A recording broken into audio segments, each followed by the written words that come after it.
Welcome back to Gen 42 Games YouTube channel. We're going to take a quick look at a great little game called Moo's Code. This is for years 5 plus, 3 to 6 players. It takes around 15 minutes to play a game.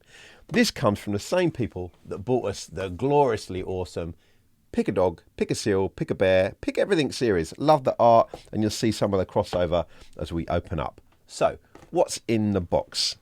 Slider open. You've got a couple of instructions, different languages as always. A little wooden spoon, which we'll explain in a minute where that comes into it. And then 3 types of card. We have ingredients cards, we have recipe cards, and we have code cards. We'll get into that in just one moment. Just a little note to say this packaging is just awesome. I love it. Yellow's my favourite colour, so I'm a little bit biased, but just love it. I love the stuff that these guys put out. Just pretty awesome. Anyway, the story goes that Chef Moo-Moo has lost her voice, but there still needs to be stuff made. So the only way she's going to be able to tell people how to make the recipes with the right ingredients is to use Morse code, or rather, Moo's code.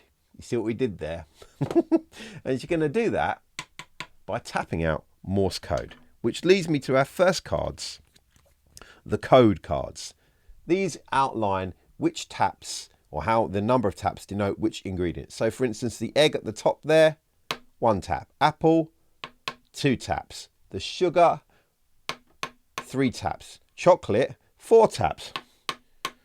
So now we know each player will get one of these. Let's imagine, for instance, that we're playing this game with 3 players. We would give 1 code card to each player so they can know and measure what taps are going on.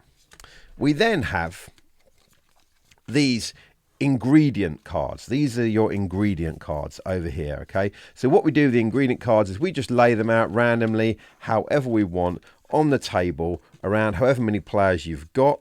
It doesn't matter really on the order, as long as they can be clearly seen, the whole face of the card. That's all that is important. Now we start the game. The first person gets to be the person doing the Moo's code, being chef, by making the best cow sound. So whoever wins the best cow sound competition wins. That, in this case, as I'm the only person here in the studio, will be moo. Sorry, I just had to do it. Anyway, also, then you've got your recipe cards, which are quite clear. They just have the little recipe on the left there that you would tap out, and then what you would need to actually make the meal summed up there, what the card would look like. It's very simple. So give these a good shuffle. And again, like always, master shuffle here on the YouTube channel. We are just excellent shufflers. No one can mess with it. Every day we're shuffling, all that sort of stuff. You know, if you've seen the videos before, we are just experts at shuffling. So we put that down next to all the face-up cards on the table. 1, 2, 3 players ready to go.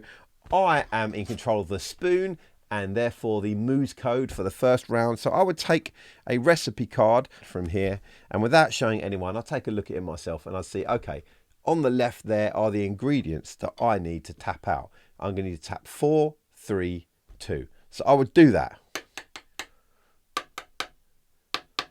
And those listening would have to then look at their card. So this person over here, for instance, would have to pick up their code card after hearing me tap 4 times and go, okay, it's going to be chocolate.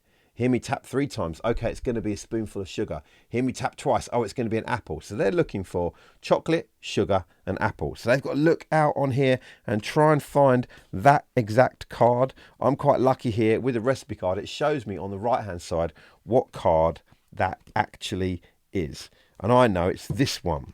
So the person here would look around. When they see it, they put their hand on the card. That's all they do. They don't take it. They just put their hand on the card. I then look at the card. If it's correct, which it is in this case, this person over here wins that recipe card. It goes on their pile. And also they now become the keeper of the spoon, and they get to pull a recipe card from here and tap out the recipe for the other players. The first person to get 5 recipe cards win. The only other thing that goes on in the game is if you pull a recipe card that shows the mouse that has snuck into the kitchen to try and get the ingredients, you have to find the card with the mouse and slap it. Very, very simple. Just slap that card And again, that would mean that you get control of the spoon, and the game continues. Very, very simple game. You can, like I say, remove some of the more complicated recipe cards if you want. Simple, quick fire, fun, colourful, fantastic game, fantastic artwork. Available now on gen42.com. Check it out if you haven't got it already. Pick up Moo's Cafe. Maybe pick up some other offerings from the same creators. Pick a dog, pick a pig, pick a seal. Do what you got to do. Until next time, play what you love. I'll see you then. Laters.